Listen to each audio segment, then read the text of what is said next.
Assalamualaikum warahmatullahi wabarakatuh. Halo semuanya teman-teman, selamat malam. Selamat datang kembali di channel kesayangan kita, channel Ilo Ekstrim. Dan dimanapun teman-teman berada, semoga teman-teman selalu dalam keadaan sehat walafiat tanpa kekurangan satu apapun. Amin amin ya robbal alamin. Pada kesempatan yang baik ini kami akan membawakan satu kisah dari Mas Untung Prasetyo.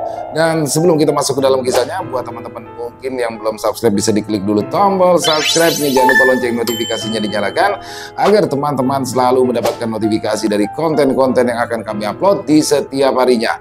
Kami juga ingin mengucapkan terima kasih ya kepada seluruh teman-teman yang sudah selalu hadir, yang sudah selalu mendukung channel kami. Karena teman-teman kami selalu bersemangat berkarya di setiap harinya. Dan gak pakai berlama-lama lagi, gak pakai berbahasa basi lagi, langsung saja kita masuk ke dalam kisahnya. Mode horor on. Rumah kontrakan baru Mas Gatot.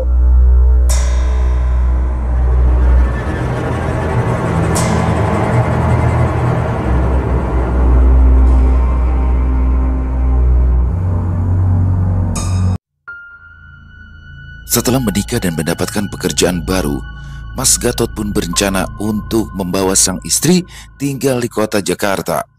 Dengan penghasilannya saat itu, dia merasa yakin jika dia mampu untuk mencukupi kebutuhan keluarganya. Mas Gatot mulai mencari informasi tentang rumah kontrakan yang sesuai dengan penghasilannya. Setiap hari sepulang bekerja, dia menyempatkan diri untuk berkeliling di beberapa kawasan di Jakarta yang terkenal dengan harga sewa yang terjangkau. Dia mengecek setiap plang yang menawarkan rumah kontrakan, mencatat nomor kontak, dan sesekali mampir langsung untuk melihat kondisi rumah yang disewakan. Pencarian itu tidaklah selalu mudah. Beberapa rumah yang ia kunjungi memang sesuai dengan anggarannya, tetapi lokasinya terlalu jauh dari tempatnya bekerja. Di lain waktu, dia menemukan rumah yang lokasinya cukup strategis, namun harga sewanya jauh di atas kemampuannya. Tak jarang, Mas Gatot merasa lelah dan putus asa, namun mengingat tujuannya untuk bisa membawa istri tinggal bersamanya di Jakarta, dia pun kembali bangkit semangat. Dia sadar bahwa kehidupan di Jakarta menuntut ketekunan dan kesabaran. Setelah lebih dari 1 minggu mencari, akhirnya Mas Gatot berhasil menemukan sebuah rumah kontrakan sederhana di kawasan pinggiran Jakarta. Meskipun tidak besar, rumah itu bersih dan cukup nyaman untuk dihuni bersama istrinya. Harganya pun juga cukup terjangkau, sehingga tidak akan membebani penghasilannya sebagai seorang sopir pribadi. Mas Gatot pun segera menghubungi pemilik rumah tersebut dan mulai menanyakan harga sewa serta syarat-syarat lainnya yang dibutuhkan. Dan setelah menyepakati soal harga dan juga syarat-syarat lainnya, Mas Gatot pun diantar ke rumah petakan yang akan ditempatinya itu. Dengan diantar oleh pemilik rumah kontrakan tersebut, Mas Gatot mengikuti langkah tuan rumah melewati 5 bangunan rumah kontrakan lainnya yang sudah penuh terisi. Setiap bangunan yang dilewati memiliki ciri khas tersendiri. Ada yang tampak sedikit usang, ada juga yang baru direnovasi. Namun, ketika mereka tiba di bangunan yang berada di pojok belakang, Mas Gatot terkesan oleh rumah petakan yang akan segera ia kontrak.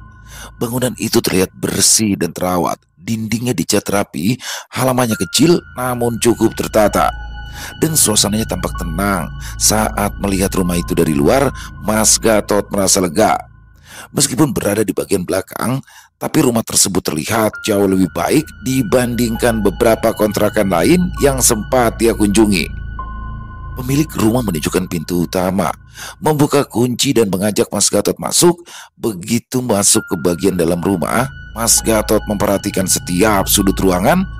Ruangannya tidaklah terlalu besar, hanya terdiri dari 1 kamar, ruang tamu kecil yang menyatu dengan dapur, serta kamar mandi sederhana di bagian depan tepat di samping pintu rumah tersebut.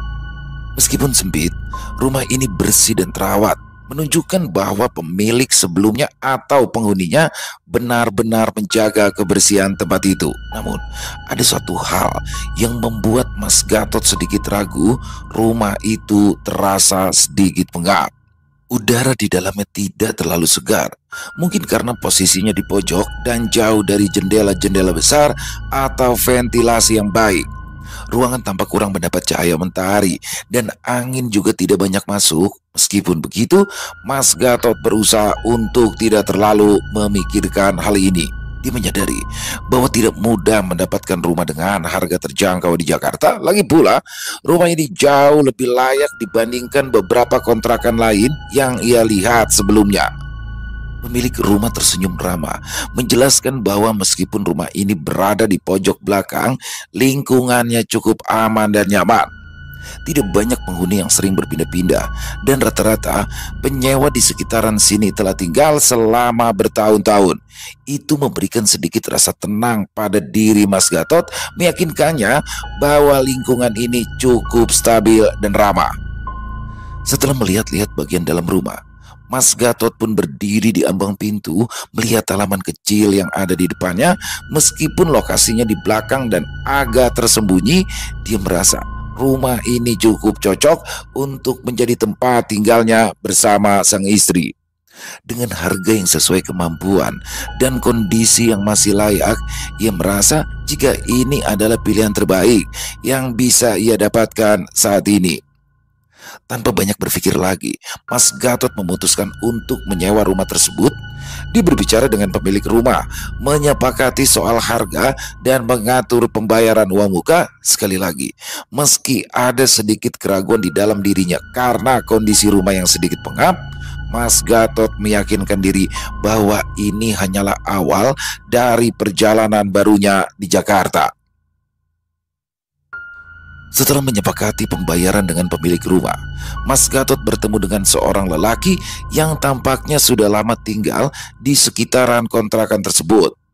Pria itu berperawakan sederhana dengan wajah yang menunjukkan guratan pengalaman hidup, bernama Iwan, dan ia menyapa Mas Gatot dengan ramah. Namun dalam perbincangan singkat mereka, Iwan mulai memberikan informasi yang membuat Mas Gatot sedikit terkejut. Iwan mengatakan bahwa rumah yang akan ditempati oleh Mas Gatot sudah lama tidak dihuni. Pada awalnya, Mas Gatot tidak terlalu memikirkan hal tersebut. Dia berpikir bahwa mungkin saja orang-orang sebelumnya pindah karena alasan ekonomi atau pekerjaan. Akan tetapi, kata-kata Iwan berikutnya mulai mengusik pikirannya. Rumah kontrakan itu berbeda dengan yang lainnya, Mas, ujar Iwan dengan suara sedikit lebih rendah, seolah-olah menyimpan sebuah rahasia yang tidak ingin dia ungkapkan secara terang-terangan. Beberapa orang yang pernah tinggal di sini tidak pernah bertahan lama. Ada yang pindah setelah hanya beberapa bulan. Bahkan ada yang nekat kabur di tengah malam tanpa memberitahu siapapun. Mas Gatot terdiam sejenak. Ia mendengarkan penuturan Iwan dengan seksama. Sebenarnya dia bukan tipe orang yang mudah percaya pada hal-hal mistis ataupun cerita yang tidak masuk akal. Namun dari nada bicara Iwan itu terdengar serius dan makin membuatnya penasaran. Memangnya ada apa ya dengan rumah itu? Tanya Mas Gatot dalam hati. Meskipun sebenarnya dia ragu ingin tahu lebih jauh. Terlepas dari semua itu, Mas Gatot tidak ingin terpengaruh terlalu jauh. Baginya, mencari rumah kontrakan yang harganya terjangkau di Jakarta bukanlah perkara mudah. Apalagi dia telah membayar uang sewa rumah tersebut. Dia tidak punya banyak pilihan selain melanjutkan rencananya untuk pindah bersama istri tercintanya ke rumah tersebut.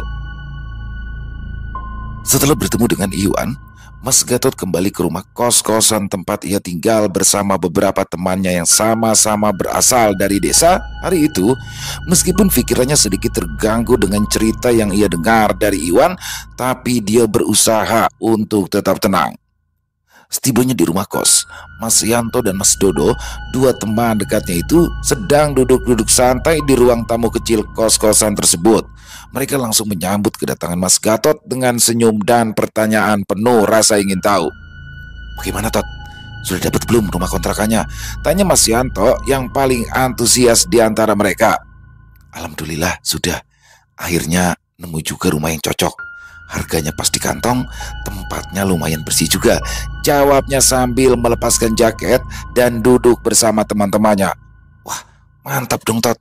Akhirnya lu bisa pindah juga, bawa istri ke Jakarta. Udah lama kan lo nyari kan? Hah? Gimana? Lokasinya di mana? Tanya Mas Dodo. Mas Gatot menjelaskan bahwa rumah kontrakan yang ia temukan berada di pojok belakang sebuah perumahan kecil di pinggiran Jakarta. Dia menceritakan bahwa rumahnya itu tidaklah terlalu besar, tapi cukup nyaman dan juga bersih. Dalam obrolan itu, Mas Gatot sengaja tidak menyebutkan tentang apa yang dikatakan oleh Iwan tentang rumah itu. Dia tidak ingin menimbulkan kekhawatiran atau membuat suasana menjadi tegang. Lagi pula, dia masih belum yakin apakah cerita Iwan itu benar-benar berarti sesuatu. Mas Yanto dan Mas Dodo terus mencoba menggali informasi dari Mas Gatot, menanyakan tentang biaya sewa, lingkungan sekitar, dan kapan ia berencana pindah. Saya sudah bayar penuh rumah kontrakan itu, dan rencananya besok malam saya mau mulai tempatin itu rumah. Jadi kalau ada waktu, kalian bantuin saya ya, ngangkut-ngangkut barang, ujar Mas Gatot sambil tersenyum. Pasti dong bro, tenang aja, kita pasti bantu kok, jawab Mas Yanto dengan penuh semangat. Meskipun suasana perbincangan itu penuh canda dan tawa, tapi dalam benak Mas Gatot terselip rasa gelisah. Dia terus memikirkan kata-kata Iwan yang samar dan misterius. Namun di hadapan teman-temannya, Mas Gatot tetap berusaha bersikap biasa saja. Baginya tidak ada gunanya menambah beban pikiran mereka, terutama jika hal itu belum tentu benar. Malam itu, setelah berbincang-bincang dengan teman-temannya, Mas Gatot kembali ke dalam kamarnya. Ia berbaring di tempat tidur, mencoba memejamkan mata, tapi bayangan rumah kontrakan di pojok belakang itu kembali muncul dalam pikirannya. Suasana sepi dan cerita Iwan yang terus berputar di dalam benaknya membuatnya sulit untuk tidur. Mas Gatot mencoba meyakinkan diri sendiri bahwa semua itu hanyalah kebetulan. Dia sudah membuat keputusan dan sekarang dia hanya perlu fokus untuk mempersiapkan kepindahannya. Di dalam hatinya, dia bertekad untuk tidak membiarkan keraguan atau rasa takut menghalangi rencana masa depannya bersama sang istri. Bagaimanapun juga, rumah itu adalah awal baru bagi mereka dan Mas Gatot ingin mewujudkan kehidupan yang lebih baik di Jakarta. Terlepas dari segala cerita yang ia dengar, pada hari Minggu yang cerah, Mas Gatot memulai harinya dengan semangat. Hari itu, dia berencana membeli beberapa perabotan rumah tangga yang diperlukan untuk mengisi rumah kontrakan barunya. Bersama dengan Mas Yanto dan juga Mas Dodo, ia menuju ke pasar dan toko-toko perabotan di sekitar kawasan Jakarta. Mereka membeli barang-barang dasar seperti kasur, meja, kursi, dan beberapa peralatan dapur yang mungkin penting. Mas Gatot berhati-hati dalam memilih barang, memastikan semuanya sesuai anggaran yang telah ia siapkan. Setelah selesai berbelanja, ketiganya segera kembali ke rumah kos-kosan untuk mulai memindahkan barang-barang pribadi milik Mas Gatot. Koper berisi pakaian, beberapa barang elektronik, dan barang-barang kecil lainnya semuanya mulai dikemas. Meskipun barang yang dimilikinya tidaklah terlalu banyak, proses pindahan tetap membutuhkan tenaga ekstra dan untungnya Mas Yanto serta Mas Dodo dengan senang hati membantu. Ya begini nih, pindahan pertama kali ke rumah sendiri. Pasti seru, ujar Mas Yanto sambil tertawa mengangkat kardus-kardus berisi buku-buku milik Mas Gatot. Mas Gatot tersenyum meskipun di dalam hatinya masih ada sedikit rasa khawatir. Namun dia berusaha fokus pada kegembiraan akan rumah barunya. Dengan bantuan kedua sahabatnya itu, barang-barang mulai diangkut satu persatu ke dalam mobil bak terbuka yang ia sewa. Perjalanan menuju ke rumah kontrakan dimulai. Sesampainya di rumah kontrakan yang berada di pojok belakang, Mas Gatot pun mulai merasa lebih lega. Rumah itu terlihat sama seperti sebelumnya, bersih dan tertata. Meski masih ada perasaan aneh yang menyelinap di dalam dirinya mengingat cerita dari Iwan, namun ia tidak membiarkan hal itu mengganggu pikirannya saat ini. Fokusnya adalah membereskan barang-barang dan menata rumah. Setelah memarkir mobil bak di depan rumah, mereka bertiga mulai memindahkan barang-barang ke dalam rumah. Suasana terasa sunyi karena letak rumah ini agak jauh dari jalan utama. Satu demi satu barang dibawa masuk ke dalam rumah. Mas Gatot menata kasur di kamar, sementara Mas Yanto dan Mas Dodo membantu mengatur meja dan kursi di ruang tamu yang kecil. Dapur pun mulai diisi dengan beberapa peralatan baru yang telah mereka beli. Wah, rumahnya lumayan juga ya. bersih dan tenang, ujar Mas Dodo sambil meletakkan barang terakhir. Ya tapi kalau malam mungkin agak sepi kali ya. Tapi ini sih cocok banget buat lo yang pengen suasana nyaman, saut Mas Yanto sambil mengedarkan pandangannya ke sekitaran rumah. Ya tenang sih, mungkin karena rumahnya berada di pojok belakang, jadi nggak terlalu banyak gangguan, jawab Mas Gatot dengan tenang. Setelah semua barang selesai dipindahkan, ketiganya pun duduk sebentar di ruang tamu menikmati segelas air dingin yang sudah mereka siapkan sebelumnya. Pindahan itu selesai lebih cepat dari yang mereka perkirakan. Mas Gatot bersyukur memiliki teman-teman yang begitu membantu. Sip, sekarang tinggal lo sama istri lo yang nempatin. Mudah-mudahan istri lo betah ya Tot, kata Mas Yanto sambil tertawa kecil. Insya Allah, makasih ya, kalian berdua sudah bantuin hari ini, jawab Mas Gatot tulus. Setelah semua barang selesai ditata di rumah kontrakannya, waktu terasa berjalan cepat. Hari semakin sore dan suasana mulai tenang di sekitaran rumah yang berada di pojok belakang itu. Mas Gatot yang merasa sangat berterima kasih atas bantuan kedua sahabatnya memutuskan untuk membuatkan kopi hitam kesukaan mereka sebagai tanda terima kasih. Aroma kopi mulai memenuhi rumah, memberikan kehangatan di tengah suasana rumah yang masih baru dan belum sepenuhnya akrab bagi mereka. Ketika kopi selesai dibuat, Mas Gatot menyajikannya di meja kecil di ruang tamu. Mas Yanto dan Mas Dodo dengan santai menyeruput kopi hitam mereka, menikmati waktu istirahat setelah lelah memindahkan barang-barang.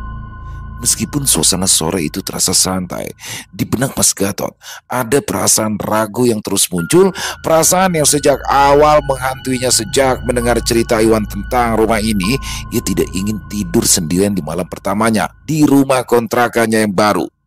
Setelah merenung sejenak, Mas Gatot memutuskan untuk meminta Mas Yanto dan juga Mas Dodo untuk menemani dirinya menginap di malam itu. Dia merasa dengan kehadiran kedua sahabatnya itu, dia bisa lebih tenang untuk melewati malam pertama di rumah yang bagi sebagian orang mungkin terasa ganjil. Tanpa banyak basa-basi, kedua sahabatnya itu pun setuju dan akan menginap di rumah kontrakan Mas Gatot malam itu. Menjelang malam, suasana di luar semakin sunyi. Rumah-rumah di sekitaran tampak tertutup rapat. Tidak ada suara kendaraan yang lewat, hanya sesekali terdengar suara angin yang berhembus lembut. Setelah makan malam sederhana yang mereka buat bersama, Mas Gatot, Mas Yanto dan Mas Dodo mulai bersiap untuk tidur. Mereka lalu menggelar kasur tipis di lantai ruang tamu, cukup untuk bertiga berbagi tempat. Mas Gatot berbaring. Dengan mata yang masih terbuka, ia mendengarkan setiap suara kecil di dalam rumah, detak jarum jam, gemerisik angin dari luar, dan sesekali suara-suara kecil yang tak dapat ia jelaskan. Meski dia tidak ingin terlihat cemas di depan para sahabatnya, tapi dalam hati dia merasa was-was. Perbincangan pun terus berlanjut. Hingga sekitar pukul 9 malam, Mas Gatot mulai merasa tambah khawatir dengan rumah yang ia tempati itu. Semua itu berawal dari Mas Dodo yang hendak buang air kecil di kamar mandi yang letaknya berada di samping bagian depan rumah kontrakan tersebut. Suasana tenang di rumah kontrakan Mas Gatot tiba-tiba berubah menjadi kacau ketika Mas Dodo yang sebelumnya tampak santai mendadak berlari keluar dari dalam kamar mandi dengan wajah yang pucat. Tanpa mengucapkan sepatah kata pun, dia langsung melesat pergi meninggalkan Mas Gatot dan Mas Yanto yang masih kebingungan. Peristiwa itu terjadi begitu cepat hingga mereka tidak sempat menanyakan apa yang sebenarnya terjadi. Mas Gatot dan Mas Yanto saling bertatapan, mencoba memahami situasi yang aneh itu. Mereka tidak pernah melihat Mas Dodo bertindak seperti itu sebelumnya. Dalam kebingungan, Mas Gatot memperhatikan bahwa Mas Dodo meninggalkan barang-barangnya begitu saja. Handphone jadulnya, rokok, dan bahkan sandal yang dia pakai masih tergeletak di depan pintu.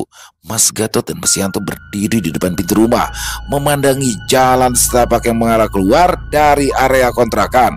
Kegelapan malam sudah mulai menyelimuti dan tidak ada tanda-tanda Mas Dodo kembali. Kejadian itu membuat suasana rumah yang tadinya hanya terasa sedikit aneh kini menjadi jauh lebih mencekam. Mas Gatot merasa ada sesuatu yang tidak beres, tapi Dia tidak bisa menjelaskan apa yang sebenarnya terjadi. Mas Yanto yang sejak tadi juga terdiam mulai mencoba menganalisa situasi. Tidak ada suara keras atau sesuatu yang terlihat di kamar mandi ketika Mas Dodo keluar, namun ekspresi ketakutannya jelas bukan hal yang bisa diabaikan begitu saja. Apa yang sebenarnya dilihat atau dialami Mas Dodo dalam kamar mandi ya? Pikir mereka berdua dalam diam. Waktu berlalu dengan lambat dan ketegangan semakin meningkat. Mas Gatot mulai merasa tidak nyaman dengan peristiwa aneh yang terjadi di rumah barunya.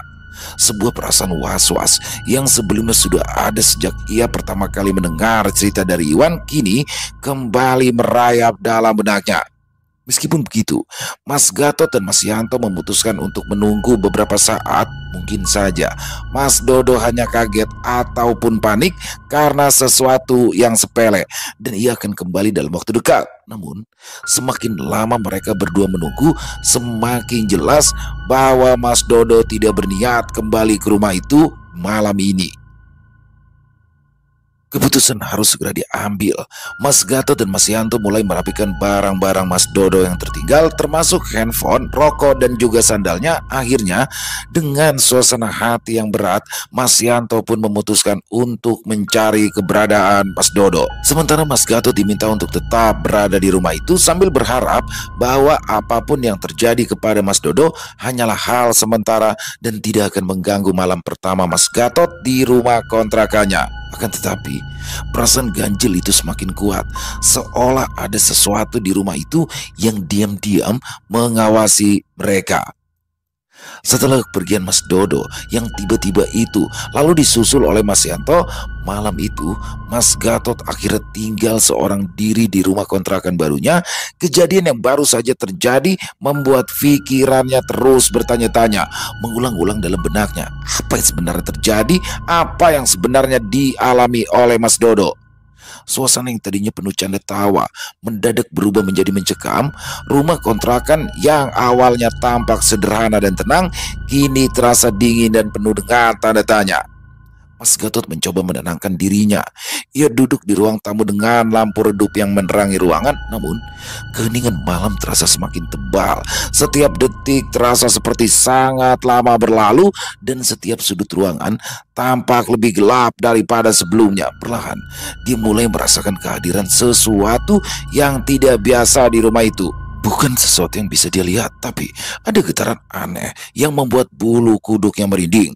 Bersamaan dengan rasa takut yang mulai datang, tiba-tiba saja ada suara kecil dari arah dapur. Mas Gatot menoleh mendengar bunyi yang mirip dengan gelas atau piring yang tersenggol. Jantungnya berdegup lebih cepat. Dia tahu tidak ada siapapun di dapur. Barang-barang yang baru saja dipindahkan tadi siang masih tersusun rapi. Tapi suara itu nyata, seolah ada yang bergerak di sana. Dia mencoba untuk mengabaikannya, berpikir mungkin hanya imajinasinya atau suara dari luar. Namun tidak lama kemudian ada suara lain. Kali ini adalah suara langkah kaki, pelan namun jelas, datang dari arah kamar mandi tempat di mana Mas Dodo tadi berlari keluar. Mas Gatot terdiam, tubuhnya kaku mendengarkan langkah-langkah itu seolah semakin mendekat. Hatinya mulai diliputi kecemasan yang tak tertahankan. Ada sesuatu yang bergerak di rumah itu, dan ia merasa seolah sedang diawasi. Udara di dalam rumah tiba-tiba terasa lebih dingin meski tidak ada jendela yang terbuka. Mas Gatot merasa tubuhnya bergetar.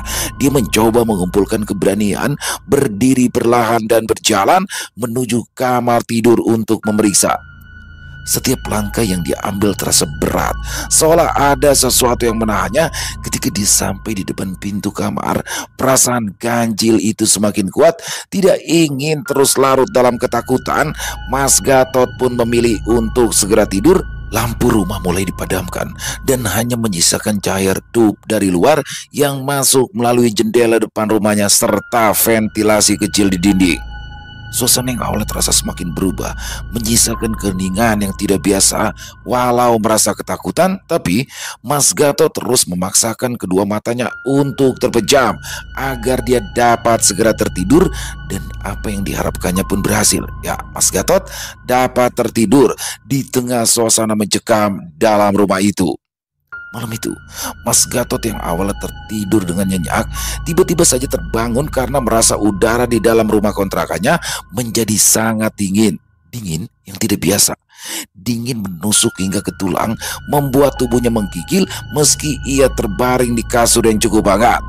Mas Gatot membuka mata perlahan, masih dalam keadaan setengah sadar, mencoba meraba-raba apa yang terjadi. Namun udara yang begitu dingin membuat pikirannya langsung terjaga sepenuhnya. Ketika dia mulai sadar sepenuhnya, perasaan aneh mulai menyelimuti. Ada sesuatu yang tidak biasa. Bukan hanya soal udara dingin, dia merasakan kehadiran lain, sesuatu yang tidak bisa dijelaskan dengan logika.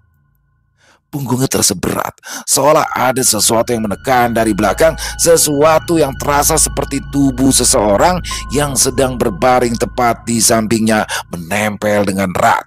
Mas Gatot membeku di tempat, bulu kuduknya meremang, tubuhnya tak bisa bergerak, pikiran paniknya mulai berputar, mencoba mencari penjelasan rasional. Tapi dalam kegelapan yang melingkupi ruangan, dia tahu bahwa apa yang ia rasakan bukanlah hal biasa, tapi ada sesuatu atau seseorang yang juga sedang berada di sana, di atas kasur yang sama, tepat berada di belakangnya. Detik-detik berlalu dan semakin lama perasaan berat di punggungnya kini semakin terasa nyata. Nafasnya tercekat, jantungnya berdegup kencang, dan di tengah keheningan malam dia mendengar suara nafas pelan dan berat di dekat telinganya. Suara nafas itu tentu saja bukan miliknya, tapi sesuatu yang ada di belakangnya yang menempel pada punggungnya seolah bernafas perlahan namun pasti. Mas Gatot mencoba mengumpulkan keberanian, tapi tubuhnya seakan kaku.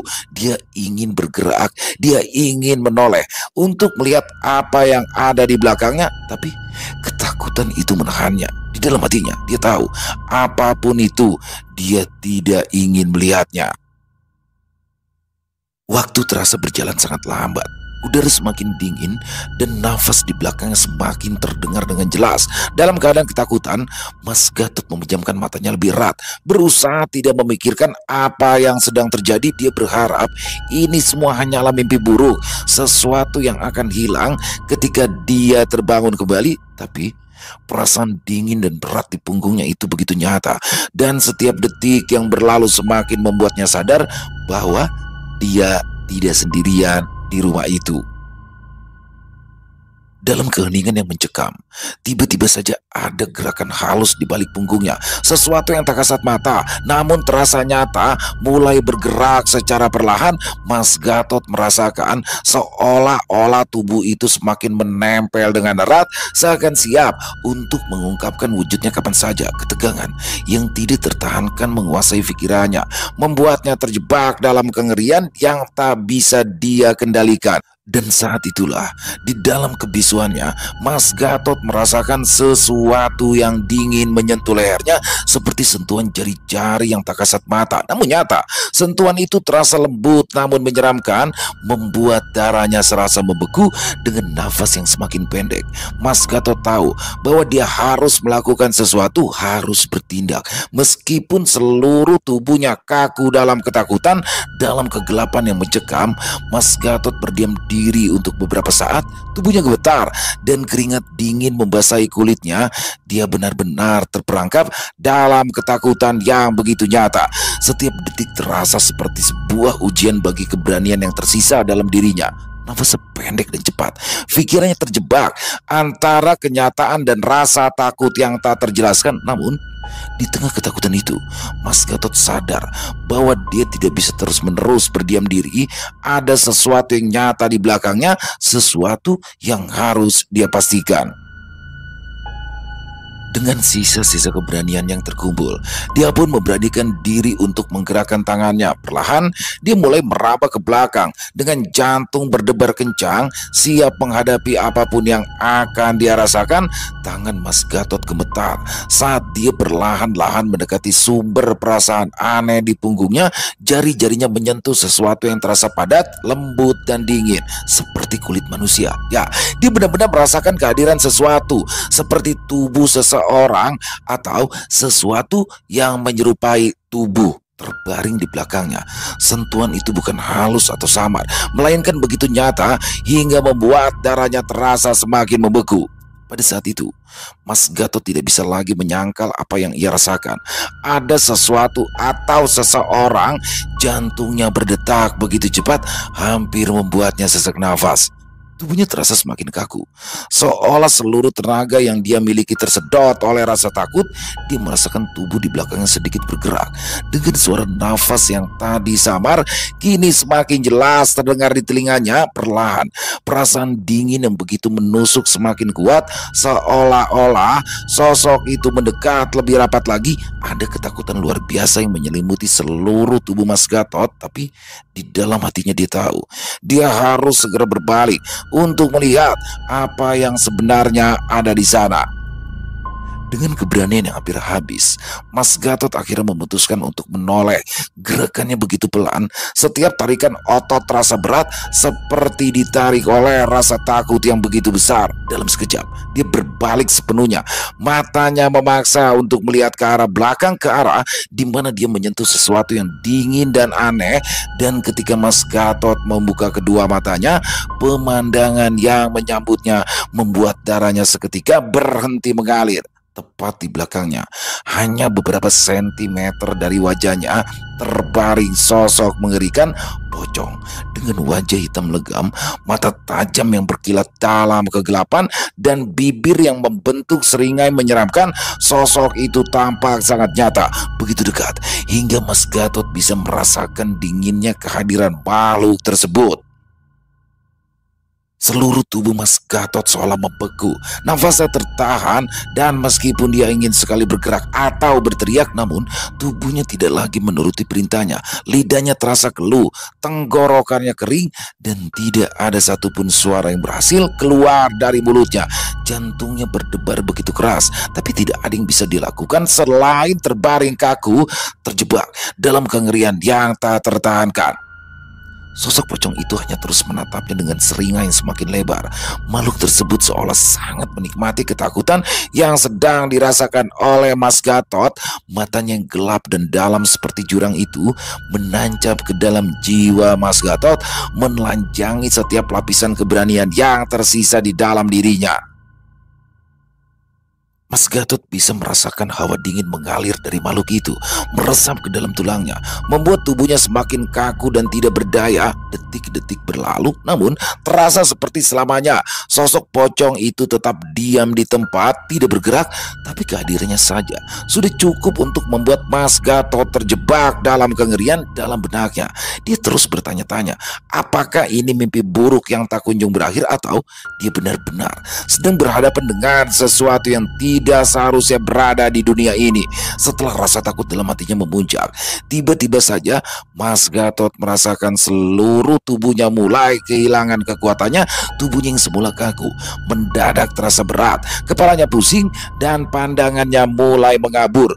Dunia di sekitaran tampak berputar, dan suara desiran aneh memenuhi telinganya. Dia merasa seperti ditarik ke dalam kegelapan yang semakin pekat. Sementara sosok pocong itu masih menyeringai, seolah membawa Mas Gatot semakin dalam ke dalam ketakutan. Akhirnya, di tengah kekalutan dan rasa takut yang memuncak, Mas Gatot tidak mampu lagi menahan beban yang menekan dirinya. Perlahan, kesadarannya mulai pudar. Segala sesuatu di sekitarnya menjadi kabur, dan sosok pocong itu mulai menghilang dari pandangannya. Mas Gatot merasakan tubuhnya semakin ringan, dan tanpa disadari, dia pun kehilangan kesadarannya, jatuh ke dalam kegelapan yang penuh misteri. Apa yang terjadi setelah itu, Mas Gatot sama sekali tidak tahu. Kengerian yang dia alami malam itu menjadi potongan mimpi buruk yang menghantui pikirannya. Bahkan ketika kesadarannya menghilang, suara ketukan pintu yang terdengar samar-samar diiringi dengan panggilan namanya yang semakin jelas membangunkan Mas Gatot dari keterpurukan malam yang baru saja dialami. Nafasnya masih terasa berat, dan ketakutan yang mencekam semalam belum sepenuhnya hilang. Namun suara-suara yang memanggilnya berulang kali memaksa Mas Gatot untuk bangkit dari tempatnya tidur. Dengan tubuh yang masih lemas dan pikiran yang diliputi kebingungan, Mas Gatot duduk sejenak, mengedarkan pandangannya ke setiap sudut ruangan. Cahaya pagi yang masuk melalui celah-celah jendela menunjukkan bahwa malam telah berlalu. Rasa lega mulai menyelimuti dirinya meski sisa-sisa ketakutan masih membekas. Keheningan yang mencekam semalam seakan sirna bersama munculnya sinar matahari. Dengan langkah pelan, dia berjalan ke arah pintu rumah. Sementara detak jantungnya masih terasa cepat, mungkin karena sisa trauma yang belum sepenuhnya hilang. Ketika pintu rumah akhirnya terbuka, rasa yang sulit digambarkan tiba-tiba saja memenuhi hatinya. Di depan pintu telah berdiri Mas Yanto, sahabat yang tadi malam sudah meninggalkannya seorang diri. Kehadiran Mas Yanto membawa rasa lega yang luar biasa, seolah semua mimpi buruk semalam hanyalah bayangan yang akan lenyap begitu saja. Mas Gatot tidak bisa menahan rasa syukur yang mendalam. Kehadiran Mas Yanto dengan wajah cemas yang jelas terlihat di wajahnya seolah membawa secerca harapan dan kenyataan kembali ke hidup Mas Gatot. Dia mengucap syukur dalam hati, berterima kasih atas selesainya malam yang mencekam itu, meski tubuhnya masih terasa lemah dan pikirannya belum sepenuhnya pulih dari pengalaman aneh yang baru saja dialami. Setidaknya pagi ini dia tak lagi sendirian. Mas Yanto menatap Mas Gatot dengan penuh kekhawatiran. Tetapi belum sempat dia bertanya, Mas Gatot hanya mengangguk pelan, menyiratkan bahwa ia baik-baik saja, setidaknya untuk saat ini. Meskipun rasa takut masih menyelinap dalam hatinya, kehadiran sahabatnya memberikan secuil ketenangan di tengah badai ketakutan yang baru saja dia lalui. Melihat wajah sahabatnya itu pucat, Mas Yanto pun langsung menanyakan apa yang terjadi kepada Mas Gatot. Tapi saat itu Mas Gatot masih merasakan kengerian atas apa yang dialaminya semalam, seolah tidak ingin lagi berada di rumah kontrakan yang baru saja satu malam dia tempati itu. Mas Gatot pun langsung mengganti pakaiannya dan mengajak Mas Yanto untuk pergi dari rumah itu untuk menceritakan kejadian menyeramkan yang semalam sempat dialaminya. Setelah sampai di kamar kos-kosan tempat Mas Yanto dan Mas Dodo tinggal, Mas Gatot dibuat terkejut dengan kondisi Mas Dodo yang terbaring lemah dengan suhu tubuh yang tinggi. Tidak lama kemudian, Mas Yanto pun menceritakan apa yang semalam sudah dialami oleh Mas Dodo ketika dia berada di dalam kamar mandi di rumah kontrakan Mas Gatot. Menurut cerita dari Mas Dodo, ketika dia selesai buang air kecil di dalam kamar mandi tersebut, tiba-tiba dia mencium bau busuk yang sangat menyengat. Karena bau busuk itu juga, bulu kuduk Mas Dodo langsung merebang dan rasa takut pun mulai menyelimutinya. Mas Dodo yang berusaha menenangkan diri dan ingin segera masuk kembali ke dalam rumah kontrakan Mas Gatot, akhirnya harus mengalami kejadian yang sangat mengerikan. Setelah rasa takutnya tidak terbendung lagi, Mas Dodo pun segera membuka pintu kamar mandi tersebut. Namun ketika dia membuka pintu, Mas Dodo melihat penampakan sosok pocong yang berdiri tepat di depannya dengan hanya berjarak kurang dari 3 meter. Menurut Mas Dodo, sosok pocong tersebut berdiri tepat di depan pintu rumah kontrakan Mas Gatot yang masih sedikit terbuka. Beruntung, penampakan sosok pocong itu tidak berlangsung lama, dan setelah sosok yang sangat mengerikan itu menghilang, tanpa pikir panjang lagi, Mas Dodo pun langsung berlari pulang, meninggalkan Mas Yanto dan Mas Gatot yang masih berada di dalam rumah kontrakannya. Dalam perjalanan pulang itu, Mas Dodo tidak mengingat apapun. Dia kembali tersadar ketika pemilik rumah kos-kosan tempatnya tinggal menepuk pundaknya malam itu.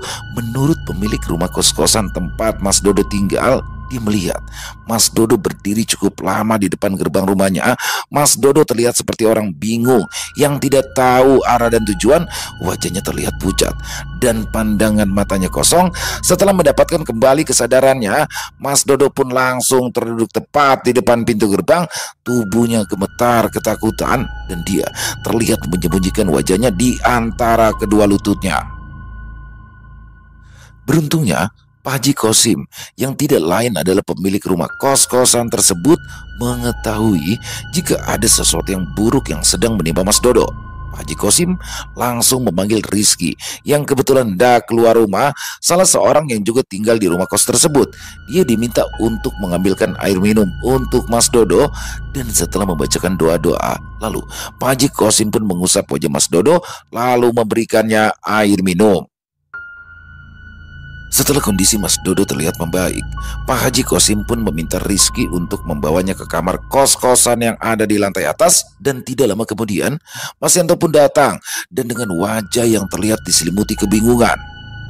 Setelah mendengar cerita dari Mas Yanto tentang apa yang dialami oleh Mas Dodo semalam, Mas Gatot akhirnya memutuskan bahwa rumah kontrakan yang baru saja dia sewa tidak layak untuk ditempati. Pengalaman menyeramkan yang dia alami ditambah lagi dengan kepergian Mas Dodo yang secara tiba-tiba setelah mengalami sesuatu yang aneh di kamar mandi membuatnya semakin yakin bahwa ada sesuatu yang tidak beres dengan rumah tersebut. Meskipun dia telah mengeluarkan uang untuk membayar sewa, Mas Gatot sadar bahwa ketenangan dan juga keselamatannya jauh lebih penting daripada harus mempertahankan kontrakan yang penuh dengan aura misteri itu. Tanpa berpikir panjang, Mas Gatot pun langsung memutuskan untuk mengemasi barang-barangnya. Dia tidak mau menunggu lebih lama di rumah yang telah memberikannya pengalaman hampir mati ketakutan. Setiap perabotan yang dia beli dengan penuh semangat beberapa hari sebelumnya kini hanya menjadi pengingat akan malam yang mencekam. Meski merasa kecewa karena harus meninggalkan rumah tersebut, tapi keputusannya sudah bulat. Dia tidak ingin mengulangi kejadian serupa atau bahkan mengalami sesuatu yang lebih buruk lagi. Dengan bantuan Mas Yanto, Mas Gatot pun langsung memindahkan barang-barangnya ke rumah kos-kosan yang ditempatinya bersama Mas Dodo dan juga Mas Yanto. Dia tidak lagi memperdulikan uang yang sudah dikeluarkan untuk sewa rumah tersebut. Baginya, ketenangan hati dan rasa aman jauh lebih berharga daripada memaksakan diri untuk tinggal di tempat yang penuh dengan misteri dan juga kengerian. Mas Gatot kemudian mulai mencari rumah kontrakan lain yang lebih aman dan nyaman. Meski perjalanan mencari rumah baru mungkin tidaklah mudah, tapi setidaknya dia bisa melakukan tanpa rasa takut yang terus menghantui-nya. Pengalaman yang baru saja dialami menjadi pelajaran berharga bahwa tidak semua rumah adalah tempat yang bisa menjadi rumah yang sesungguhnya. Selesai. Wow, luar biasa kisah dari Mas Untung Prasetyo. Aduh, Mas Gatot nih udah namanya doang sangar dia. Mas Gatot satu malam di rumah kontrakan langsung kabur dia. Tapi ya memang seperti itulah ya. Di awal sudah diingatkan, tapi ya bingung juga. Karena yang ngingetin ini kan ketika Mas Gatot sudah membayar uang sewanya, jadi udah nggak mungkin lagi tuh bisa ditarik lagi. Tapi ya sayang banget ya, baru dibayar, udah pindahan, udah ngabisin banyak uang, ngabisin energi, tapi ternyata baru satu malam tidur udah nggak betah. Dan memang ya itulah, rumah kan apa namanya, tempat buat istirahat ya, untuk mencari keamanan, kenyamanan, ketenangan. Jadi ya mungkin Mas Gatot di situ berpikir dia bela-belain uang, tapi akhirnya nanti terjadi apa-apa dengan keluarga kecilnya, ya lebih baik dia cabut. Kita harus menghormati juga Mas Gatot. Yang jelas di sini bagaimana kita bisa mengambil pelajaran dari kisah Mas Gatot ini. Ketika kita mencari hunian yang baru, sebaiknya jangan terlalu nafsu ya, jangan terlalu terburu-buru, karena memang terkadang kita ngeliat, wah ini rumah bagus, wah ini asik nih, tapi ternyata kita nggak tahu nih di belakangnya apa, historinya apa. Jadi mungkin ke depannya ya, kalau buat teman-teman ya, termasuk buat saya nih, apabila mencari rumah, entah itu kontrakan atau mau beli rumah, paling tidak kita datang dulu ke rumah ketua RT atau ketua lingkungan atau tokoh masyarakat yang ada di situ dan menanyakan bagaimana sih histori daripada rumah itu. Karena selain setan ya, selain hantu, di sini juga ada terkait masalah histori tentang waris. Takutnya kita udah nempatin, tiba-tiba ada salah satu ahli waris yang nggak suka, yang nggak setuju, yang merasa tidak dilibatkan, lalu terjadi pengusiran dan lain-lain. Lebih ke situnya sih kalau menurut saya. Sekali lagi terima kasih buat Mas Untung, kisahnya sungguh luar biasa sekali, dan semoga kisah barusan bisa menghibur teman-teman semua para pecinta penikmat horor misteri, lebih khususnya lagi kepada para subscriber di channel ILO Extreme. Dan silakan buat teman-teman mungkin yang punya komentar lain, yang punya pendapat lain, bisa menuliskan di dalam kolom komentar ataupun hanya sekedar saling menyapa. Insya Allah kami akan menjawab satu persatu. Dan buat teman-teman yang suka dengan videonya, bisa diklik tombol like-nya ya, tombol jempolnya, boleh juga dong share link videonya ke teman-teman yang lain agar juga ikut merasa terhibur. Dan buat teman-teman yang mungkin baru bergabung ya, atau yang sudah lama bergabung tapi lupa nih belum subscribe, ternyata bisa diklik dulu tombol subscribe-nya, jangan lupa lonceng notifikasinya dinyalakan agar teman-teman selalu mendapatkan notifikasi dari konten-konten yang akan kami upload di setiap harinya. Dan untuk channel ILO Extreme kami upload setiap hari teman-teman, setiap jam 7 malam waktu Indonesia bagian Barat.